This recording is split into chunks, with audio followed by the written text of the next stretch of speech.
तो मित्रों, आज हम जिस टॉपिक के ऊपर बात करने वाले वो है भगवत गीता। ठीक है, देखो भगवत गीता समझने वाली जो लोग हैं, समझने वाले लोग दुनिया में बहुत कम है। ठीक है, क्योंकि बहुत सारे जो है चीज़ों को एक साथ प्रेजेंट किया गया है। ठीक है, जैसे कि समझ लो ज्ञान योग या भक्ति योग। ठीक है, मेनली दो योग होते हैं। ठीक है, ज्ञान योग और निष्काम कर्म योग व भक्ति योग। तो इस दो को इस तरह से मिक्स्ड करके जो है समझाया गया है, इसलिए बहुत लोग समझ नहीं पाते। ठीक है, इसलिए बहुत लोगों का समझने में बहुत तकलीफ़ भी होता है। और ऊपर से जो है बहुत सारे दर्शनों को समझाया गया है भगवत गीता के माध्यम से, जैसे कि वेदांत दर्शन, सांख्य दर्शन और योग दर्शन। ठीक है, कभी श्री कृष्ण कह रहा है कि वेदांत दर्शन की बात कर रहे हैं कि मैं ही ब्रह्म हूँ, ऐसे करके बात कर रहे हैं। ठीक है, यहाँ पर अर्जुन शिष्य है तो अर्जुन को नहीं बोल रहा है कि तुम ब्रह्म हो, जो कि वेदांत कहता है, पर खुद को रियलाइजेशन से कह रहा है, क्योंकि अर्जुन का स्टेटमेंट भी था शायद ऐसा नहीं था और इतना ज्ञानी भी शायद नहीं था अर्जुन। जैसे कि अष्टावक्र गीता में जनक जी को कह रहे हैं अष्टावक्र जी कि तुम ही ब्रह्म हो। ठीक है, ऐसे ही होता है।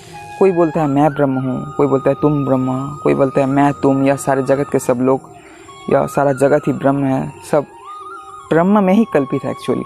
ठीक है, तो यही जान के सब आत्मा या ब्रह्म या सत्य या चेतना में कल्पित है, ये जानकर तुम आसक्ति रहित हो जाओ, संतोष की प्राप्ति कर लो, तुम बस इस दुनिया से मुक्त हो जाओगे। ये सीधा बात कर देता है कोई शास्त्र, अष्टावक्र, अवधूत गीता, ऋभु गीता के जैसे, योग वशिष्ठ के जैसे, और कोई शास्त्र घुमा फिरा के थोड़ा बात करता है। ठीक है, और अधिकारी होना चाहिए ऐसे। देखो भगवत गीता में अर्जुन का स्टेटमेंट भी शायद ऐसा नहीं था, दिखाया गया कि युद्ध का सिचुएशन है, युद्ध हो ना हो हमें कोई फ़र्क नहीं पड़ता, दिखाया गया युद्ध का सिचुएशन है, तो अर्जुन का स्टेटमेंट ऐसा नहीं भी होना चाहिए। ठीक है, कि वो योग करे, समाधि करे या फिर जो है ज्ञान लेके शांतचित होकर बैठे या अपने कर्म को सही तरह से करे, वो नहीं कर रहा था। इसलिए काफ़ी तरह से समझने की कोशिश किया है श्री कृष्ण ने, जो कि हर स्पिरिचुअल जो इन्फ्लुएंसर गुरु करते हैं। तो श्री कृष्ण कभी खुद को ब्रह्म कह रहा है, कभी प्रकृति समझ के बोल रहा है कि मैं प्रकृति हूँ, ऐसे समझ लो। ठीक है, कि श्री कृष्ण बोल रहा है कि हमारा बार बार जन्म होता है, मेरा भी बार बार जन्म होता है। ठीक है, हमारा पुनर्जन्म होता है, ऐसे कह रहे हैं, तुम्हारा भी, मेरा भी, तुम्हारा भी, सारे राजन्य वर्गों का भी जो है पुनर्जन्म होता है, ऐसे कह रहे हैं। तब समझ लो श्री कृष्ण खुद को प्रकृति समझ के बात कर रहे हैं, जगत समझ के बात कर रहे हैं, क्योंकि जगत का ही तो पुनर्जन्म होता है। ठीक है, आत्मा का थोड़ी पुनर्जन्म होगा, आत्मा कोई पुनर्जन्म नहीं होता। आत्मा सर्वव्यापक चैतन्य स्वरूप है। आत्मा कोई अपने जो हृदय में बैठा कोई बिंदु नहीं है, या फिर कोई सूक्ष्म देह भी नहीं है कि उसका पुनर्जन्म होगा, या वो किसी ब्रह्मांड से बाहर जाके किसी लोक में भगवान के साथ रहेगा। कोई ऐसे भगवान नहीं होता, कोई ऐसे लोक नहीं होता। और असल में सच बात करें तो यूनिवर्स भी नहीं है, ये ब्रह्मांड भी नहीं है, कुछ भी नहीं है। ठीक है, सब कल्पित है, आत्मा में कल्पित है। तो ये जान जाओ, मुक्त हो जाओगे तुम, यही बात कर रहा है। और जब बोल रहा है कि मैं अजय हूँ, अजन्मा, मेरा जन्म ही नहीं होता, श्री कृष्ण जब ये कह रहा है तो खुद को ब्रह्म समझ के कह रहा है। ठीक है, और कभी तो श्री कृष्ण अर्जुन को कह रहा है कि योग करो, चित्त निरोध करने की कोशिश करो, ध्यान करो, सीधा बैठो, इस तरह का जो इनडायरेक्ट बात कर रहा है, क्योंकि काफ़ी तरह से घुमा फिरा के अर्जुन को युद्ध कराने की चेष्टा किया जा रहा है, या फिर अर्जुन को अपने कर्तव्य कर्म को करने के लिए बोला जा रहा है, इस तरह से। ठीक है, तो ऐसे ही समझ लो, ऐसे ही है हमारा शास्त्र। ठीक है, ऐसे ही भाव है।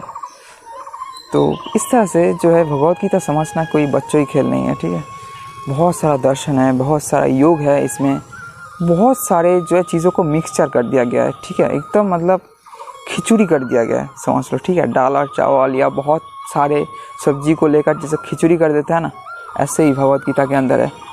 खिचड़ी से चीज़ों को समझना कोई एक्सपीरियंस लोगों के अलावा जो है संभव नहीं है। इसलिए पहले मैं रिकमेंड करूँगा कि उपनिषद पढ़ो। ठीक है, हमारा 11 प्रधान या मुख्य उपनिषद होता है, जैसे कि ईश, केन, कट, प्रश्न, मुंडक, मांडुक, ऐतरेय, तैत्तिरीय, श्वेताश्वतर, छांदोग्य एवं बृहदारण्यक। छांदोग्य और बृहदारण्यक थोड़ा सा बड़ा है, इसलिए बाकी 9 उपनिषद तो पढ़ लो और अष्टावक्र गीता पढ़ लो। ठीक है, जो कि महाभारत के अंदर आते हैं, जिसके अंदर भगवत गीता आते हैं, और अवधूत गीता है भागवत पुराण में। और शिव रहस्य पुराण में है रिभु गीता, ठीक है।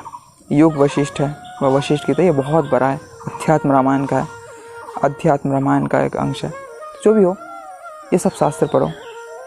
अष्टावक्र गीता बहुत छोटा है, पढ़ लो पहले उपनिषद और अष्टावक्र गीता, फिर भगवद गीता समझने की कोशिश करो। पहले ही पढ़ सकते हो, मैं जैसे बोला ऐसे समझने की कोशिश करो, शायद से समझ जाओगे, ठीक है। तो सब लोग अच्छे रहना, फिर मिलेंगे किसी दूसरे वीडियो में, तब तक के लिए बाय बाय।